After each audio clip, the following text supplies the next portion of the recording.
Hello guys, सरमंगला coaching centre के इस official YouTube channel पर मैं धीरज आप सबका एक बार फिर स्वागत करता हूं। नंबर सिस्टम का ये दूसरा वीडियो, और पहले वीडियो में आपने जाना कि स्क्वायर रूट कैसे निकलता है, तो इसका ये दूसरा पार्ट है और इसमें हम जानेंगे कि क्यूब रूट घनमूल कैसे निकलता है। देखिए, ये बहुत आसान है। अगर आपको स्क्वायर रूट वाला वीडियो अच्छे से समझ में आया होगा तो मैं ये दावे के साथ कह सकता हूँ कि ये उससे भी आसान घनमूल कैसे निकलता है हम आपको बताएंगे। बड़ी सी बड़ी संख्या 5 डिजिट 6 डिजिट जो भी हो, आप आसानी से निकाल पाएंगे। वीडियो को पूरा देखें और गुजारिश करते हैं कि आप अच्छा नोट्स बनाएंगे। चलिए लेक्चर शुरू करते हैं। पहले तो आपको बेसिक 9 तक क्यूब पता होना चाहिए, जो सबको पता होगा कॉम्पिटिटिव एग्जाम की अगर तैयारी कर रहे हैं आप। हम बता देते हैं। 1 का क्यूब 1, 2 का 8, 3 का क्यूब 27, 4 का क्यूब 64, 5 का 125, 6 का 216, 7 का 343, 8 का 512, 9 का 729। 9 तक आपको बेसिक क्यूब पता होना चाहिए। और यहाँ पर भी हम यूनिट डिजिट लेके चलेंगे, इकाई का अंक। और अगर अच्छे से समझना चाहते हैं कि इकाई का अंक क्या होता है, यूनिट डिजिट क्या होता है, तो मैं स्क्वायर रूट वाले वीडियो में, पहले वीडियो में आपको अच्छे से बताया हूँ। तो यहाँ जो है एक बार फिर मैं बता देता हूँ कि इकाई का अंक होता क्या है। किसी भी संख्या, कोई संख्या लिखी हो, उसका दाहिने का जो अंक होता है, सबसे दाएं, वही इकाई का अंक होता है। जैसे 7 to 9 में 9, 27 में 7, 64 में 4, 5, 6, 343 में 3, 2। तो हमको बाकी किसी चीज़ से मतलब नहीं, इकाई के अंक से मतलब होना चाहिए। और यहाँ आसान बात ये हो जाती है कि स्क्वायर रूट में हमें देखना पड़ता था कि न्यूनतम और महत्तम संख्या लेके चलते थे, कि वहाँ 2 संख्याएं आती थी। लेकिन क्यूब रूट में क्या है कि यहाँ आप देखिए 1 से लेकर 9 तक प्रत्येक संख्या का अलग ही इकाई का अंक है। किसी भी ऐसी संख्या का इकाई का अंक रिपीट नहीं हो रहा है किसी ने 2 संख्याओं का। तो चलिए शुरू करते हैं लेक्चर और पहला क्वेश्चन लेते हैं।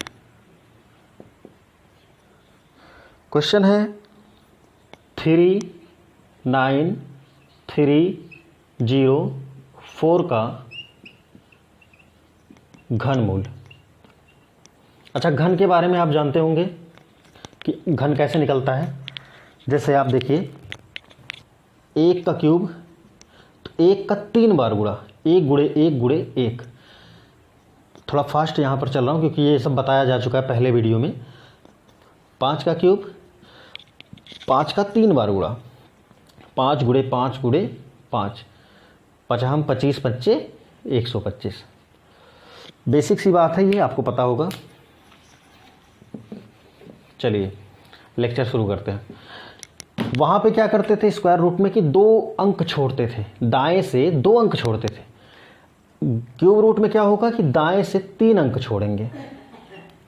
3 अंक छोड़ दिए, बाकी जो भी संख्या यहाँ पर बची उसको ऐसे ही डील करेंगे जैसे पहले करते थे। ये देखेंगे कि 39 किन 2 संख्याओं के क्यूब के बीच है। आप देखिए 2 का क्यूब 8, 3 का क्यूब 27, 8 और 27 के बीच 39 नहीं आया। अगर हम 3 का क्यूब करते हैं 27, 4 का क्यूब 64, 27 और 64 के बीच 39 आता है। ठीक, तो यहाँ पे सेम वैसा ही प्रोसेस है। 3 का क्यूब 27 और 4 का क्यूब 64, इन दोनों के बीच 39 आता है। तो हम करेंगे क्या, छोटी संख्या जो न्यूनतम है, ये हो गया न्यूनतम और ये हो गया महत्तम, मतलब मैक्सिमम। यहाँ देखेंगे, यहाँ न्यूनतम और मैक्सिमम नहीं चलेगा, तो न्यूनतम पहले ले लेते हैं 3, और इसका देखेंगे इकाई का अंक। ऐसी कौन सी संख्या जिसका इस क्यूब करने पर 4 आता है, तो 4 का क्यूब करने पर 64। तो हम क्या करेंगे, यहाँ 3 है, यहाँ से एक ही संख्या लेंगे 4, तो घनमूल क्या आ गया 34। मतलब 34 का क्यूब करेंगे तो आएगा 39304। बहुत ही आसान है। अगर आपके पास ऑप्शन रहेगा तो और जल्दी से कर पाएंगे आप। यहाँ तो विदाउट ऑप्शन कर रहे हैं, 4 ऑप्शन होगा। जैसे दे दिया 34, 44, 54, देख लीजिए। मान लीजिए आपको दे दिया 34, 44, 54, 74, तो क्या करेंगे, 4 तो सब में रहेगा क्योंकि यूनिट डिजिट 4 है। आपको ये दे देगा कि 4 का क्यूब 64 होता है, तो 4 आप यूनिट डिजिट लेंगे। लेकिन पहली संख्या कौन सा लेंगे, तो देखेंगे किसके बीच में ये आता है 39, 3 और 4 के क्यूब के बीच। तो छोटी संख्या लेते हैं तो 3 हो जाएगा। आंसर सीधा आप लगा सकते हैं। अगर ऑप्शन रहेगा तो आसानी से और कर पाएंगे। चलिए देखते हैं और क्वेश्चन। दूसरा क्वेश्चन लेते हैं, जल्दी जल्दी थोड़ा नोट अच्छे से बनाइएगा। और दूसरा क्वेश्चन है 63605 इसका घनमूल निकालना है। ऐसे करके कुछ आपको देगा। घनमूल का चिन्ह ये होता है ना, बताया गया आपको। तो इसके लिए हम क्या करेंगे, फिर वही काम, आखिरी के 3 अंक छोड़ दीजिए, अंडरलाइन। और ये देखेंगे जो बचे हुए अंक हैं वो किसके स्क्वायर क्यूब के बीच आता है। तो किसके क्यूब के बीच आएगा, 7 का क्यूब करिए 343, 8 का क्यूब करिए 512, 9 का क्यूब करिए 729। तो 512 और 729 के बीच 636 आता है। 636 जो है 512 और 729 के बीच आता है। तो क्या करेंगे, न्यूनतम क्या हो जाएगा, 8 का क्यूब 512 और मैक्सिमम क्या हो जाएगा, 9 का क्यूब 729। यहाँ क्या करेंगे, न्यूनतम ले लेंगे 8 और इसमें क्या देखेंगे, ऐसी कौन सी संख्या जिसका क्यूब करने पे 6 आता है। देखिए 6 का क्यूब करने पे 216, इकाई का अंक 6 आता है, इकाई का अंक। तो 6 का क्यूब करने पे इकाई का अंक 6 आता है। 8 यहाँ है, 6 ले लेंगे, यही आंसर हो गया। ये आपको बहुत आसान लग रहा होगा अभी, स्क्वायर रूट से तो आसान है ये, और ऑप्शन रहेगा तो और जल्दी कर पाएंगे आप। चलिए अगला क्वेश्चन लेते हैं। समझ आ रहा होगा, अगर समझ ना आए तो कमेंट करिएगा। व्हाट्सअप नंबर आपको दिया है, उस पर भी आप डाउट पूछ सकते हैं। वैसे होना नहीं चाहिए, आसान है ये, हमेशा के लिए तैयार कीजिए इसको। एक और क्वेश्चन लेते हैं, क्वेश्चन नंबर 3।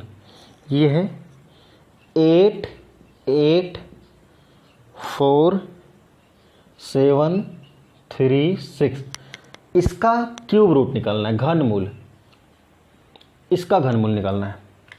ठीक, तो जैसे हम करते थे वैसे करेंगे सेम। 736 छोड़ देंगे, अंडरलाइन कर लेंगे, आखिरी के 3 अंक। घनमूल निकालना है, क्यूब रूट, आखिरी के 3 अंक छोड़ेंगे। स्क्वायर रूट निकालना है, आखिरी के 2 अंक छोड़ेंगे। बिल्कुल क्लियर होगा आपको। अब यहाँ जो 3 अंक बचे हैं, जो भी अंक बचा 3 4 5 कुछ भी हो सकता है, तो हम देखेंगे ये किन किन संख्याओं के क्यूब के बीच आता है। तो किसके बीच आएगा, 8 का क्यूब 512, 9 का क्यूब 729। तो 512 और 729 के बीच तो नहीं आएगा, 884, 729 से ज़्यादा है। तो 10 का क्यूब हम देखेंगे, ये कितना आ जाए, 1000। तो क्या 729 और 1000 के बीच आता है 884? जी हाँ। यहाँ ले लेंगे 9 का क्यूब 729 और 10 का क्यूब 1000। तो छोटी संख्या लेंगे 9 और यहाँ पर इसका काम खत्म हो गया। तो अब चलते हैं जो हम संख्याएं छोड़े थे।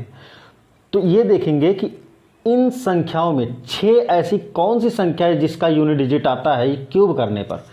तो 6 का क्यूब करेंगे 216, बहुत आसान होगा। 9 पहले लिए, 6 ले लेंगे, यही आंसर हो गया आपका। ठीक, और ऑप्शन रहेगा तो और जल्दी होगा। मुझे लगता है आपको अब तक क्लियर हुआ होगा। और क्वेश्चन करिए। Question number 4। क्वेश्चन नंबर 4, चलिए देखिए। अगला क्वेश्चन हमारे पास है 35937। 35937 इसका क्यूब रूट निकालना है या घनमूल। नंबर सिस्टम का ये दूसरा वीडियो है और इसके पैरेलल हम चलाएंगे परसेंटेज, जो कि आपको कल उसका वीडियो मिलेगा। तो यहाँ क्या करेंगे, वही सेम प्रोसेस, 3 अंक छोड़ दिए, बचा क्या 35 देखेंगे ऐसी कौन सी संख्या है जिनके बीच आता है क्यूब करने पर। 3 और 4, 3 का क्यूब 27, 4 का क्यूब 64, बहुत आसान हो गया।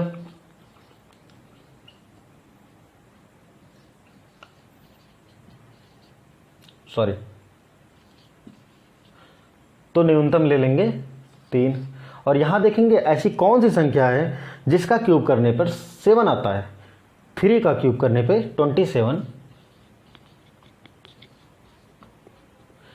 यहाँ 3 है और वहाँ से 3 उठा लेंगे। क्लियर, ये हो गया इसका आंसर। मतलब 33 का क्यूब करेंगे तो 35,937 आएगा। चलिए अगला क्वेश्चन लेते हैं जल्दी से, आसान है ये, इसको जल्दी ख़त्म करते हैं। इसके बाद इसमें हम पढ़ाएंगे आपको यूनिट डिजिट।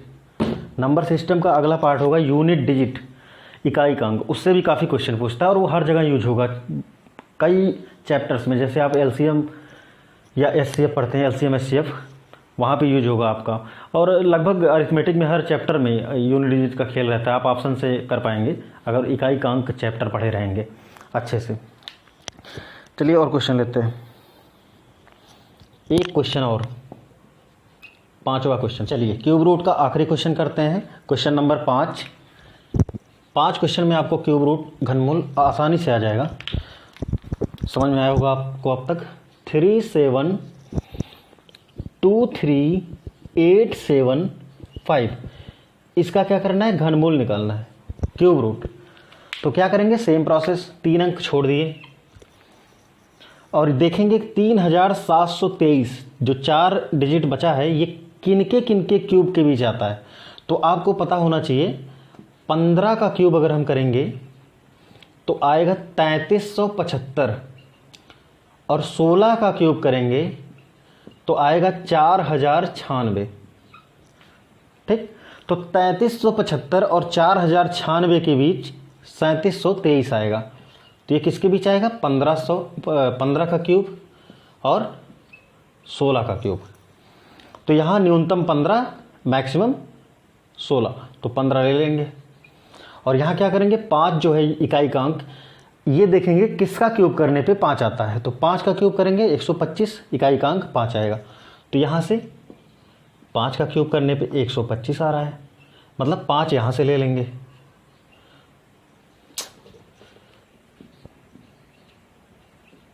ठीक, तो ये हो गया आपका आंसर।